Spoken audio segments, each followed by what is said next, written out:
कक्षा 10वीं। पिछली वीडियो में हमने, ये भौतिक विज्ञान है, पिछली वीडियो में हमने विद्युत धारा से संबंधित आवेश पर चर्चा की थी। तो आवेश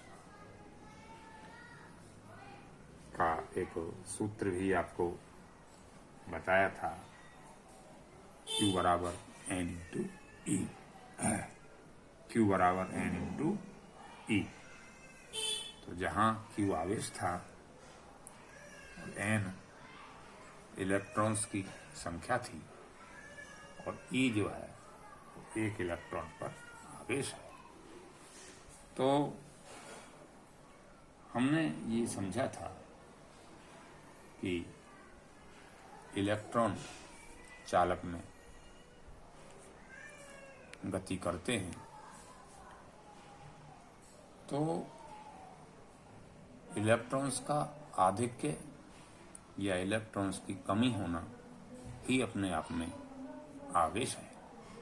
किसी चालक पर इलेक्ट्रॉन्स का अधिक हो जाना सामान्य अवस्था से या सामान्य अवस्था से इलेक्ट्रॉन्स का कम हो जाना, यह आवेश कहलाता है। और आवेश Q बराबर N, ये हमने बताया था। और आवेश का मात्रक बताया था कूलम। उसी से संबंधित आज का विषय है विद्युत धारा। विद्युत धारा क्या है? जैसा कि शब्द है उसमें विद्युत और धारा आया है, तो धारा से मतलब है बहने से है, प्रवाह से है, बहाव से है। तो यहाँ कोई चीज बहती है तो कौन बहता है? वास्तव में आवेश बहता है। तो ये से समझे हम विद्युत धारा को, यदि दो वस्तुएं अलग अलग विभव पर हैं, भिन्न भिन्न विभव पर हैं, और उन्हें एक चालक द्वारा, चालक का अर्थ यहाँ तार से उन्हें जोड़ दिया जाए, तो धनात्मक आवेश ऊंचे विभव वाली वस्तु से नीचे विभव वाली वस्तु की ओर बहता रहता है। और कब तक बहता है? जब तक कि दोनों वस्तुओं के आवेश समान ना हो जाए। तो इस तरह से उच्च विभव से निम्न विभव की ओर आवेश का बहना, ऊंचे विभव से नीचे विभव की ओर आवेश का बहना, ये अपने आप में क्या है? विद्युत धारा है। तो इसमें एक चीज समझ में आपकी में आई कि आवेश बहता है, ऊंचे विभव से नीचे विभव की ओर बहता है। लेकिन अब इसे समय के साथ अगर जोड़ दिया जाए, समय के साथ इसे संबद्ध कर दिया जाए, तो यहां से विद्युत धारा की परिभाषा सटीक निकल कर आ जाती है, जो इस प्रकार है कि किसी चालक में आवेश के प्रवाह की दर को विद्युत धारा कहते हैं। ये याद रखने की चीज है। कभी भी विद्युत धारा की बात सामने आती है तो ये परिभाषा हमारे ध्यान में तुरंत आनी चाहिए कि किसी चालक में आवेश के प्रवाह की दर को विद्युत धारा कहते हैं। तो चाहे ऐसे याद करें इसे, तो विद्युत धारा बराबर आवेश प्रवाह की दर। दर का मतलब यहां समय दर से है। यदि किसी चालक में T समय में, यानी कि चालक में T समय में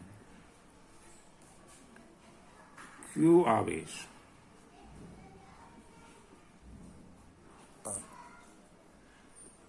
प्रवाहित हो तब उत्पन्न विद्युत धारा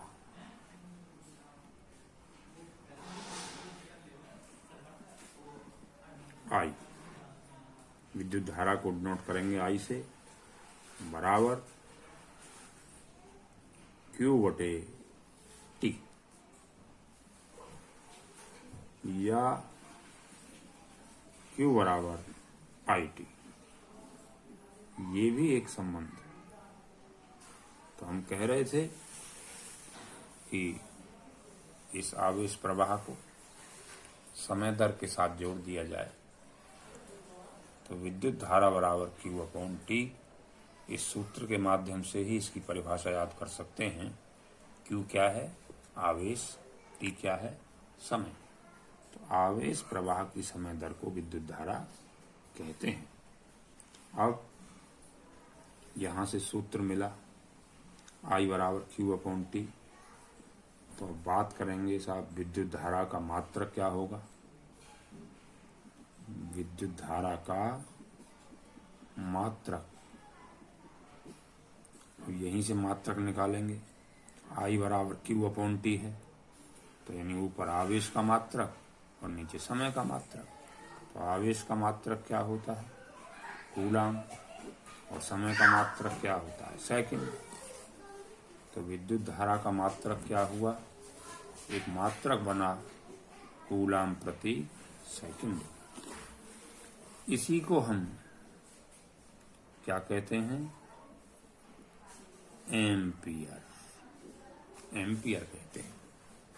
यानी विद्युत धारा के मात्रक आपकी समझ में आए एक प्रकार से कूलाम प्रति सेकंड कहेंगे या एम्पियर कहेंगे। अब मान लीजिए बहुविकल्पीय सवाल में आपको कहीं कूलाम प्रति सेकंड मिलता है और पूछता है कि धारा का मात्रक है, तो कूलाम प्रति सेकंड मिलता है तो वह भी ठीक है, और एम्पियर मिलता है तो वह भी ठीक है। तो कूलाम प्रति सेकंड को ही हम एम्पियर कहते हैं।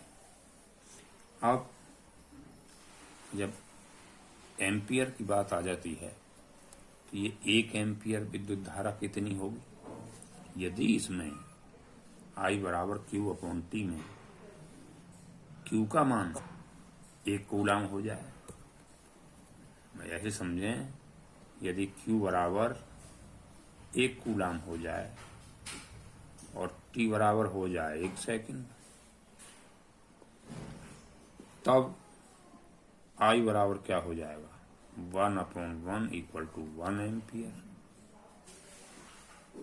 तो आप ये मानकर चलें कि यदि किसी परिपथ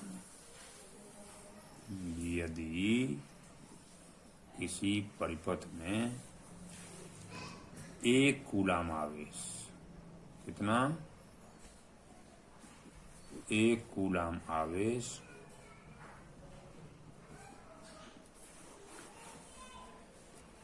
प्रवाहित हो हैं 1 सेकंड में 1 कूलाम आवेश प्रवाहित हो, तो उसमें प्रवाहित विद्युत धारा की मात्रा कितनी होगी? 1 एम्पियर होगी। परिपथ में 1 कूलाम आवेश 1 सेकंड में प्रवाहित हो तो विद्युत धारा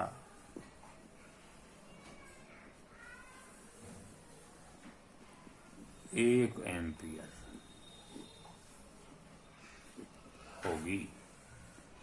तो 2-3 बातें हमने कही कि आवेश का प्रवाह होता है उच्च विभव से निम्न विभव की ओर, और आवेश प्रवाह की दर को विद्युत धारा कहते हैं। विद्युत धारा का मात्रक एम्पियर है, और एम्पियर जो है उसका दूसरा नाम कूलाम प्रति सेकंड भी है।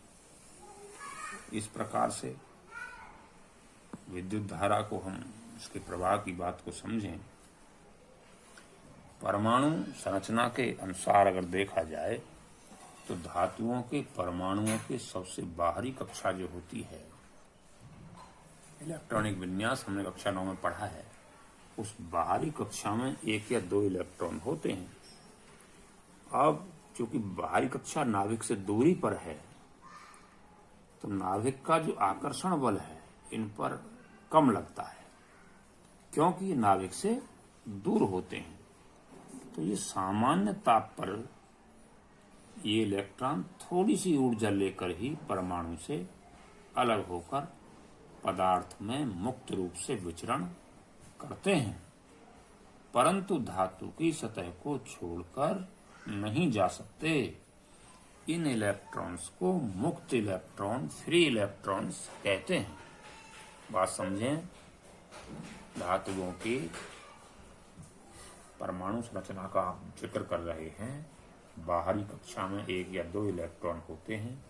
नाभिक का इन पर आकर्षण बल कम होता है। नाभिक से दूरी होने के कारण तो थोड़ी सी ऊर्जा लेकर ही ये मुक्त रूप से विचरण करने लगते हैं। इनको मुक्त इलेक्ट्रॉन कहा जाता है। और मूलक मुक्त इलेक्ट्रॉन अनियमित रूप से घूमते रहते हैं पदार्थ में। वितरण इनका सामान्यतः सभी स्थानों पर एक समान होता है। धातु के सिरों के बीच विभवांतर लगाने पर इन इलेक्ट्रॉनों की गति नियमित हो जाती है। परिणाम ये होता है कि आवेश धातु में एक स्थान से दूसरे स्थान की ओर जाने लगता है। तो ये बिजली जो आती है, जो विद्युत धारा बहती है, ये इलेक्ट्रॉन्स का इन तारों में गमन होता है।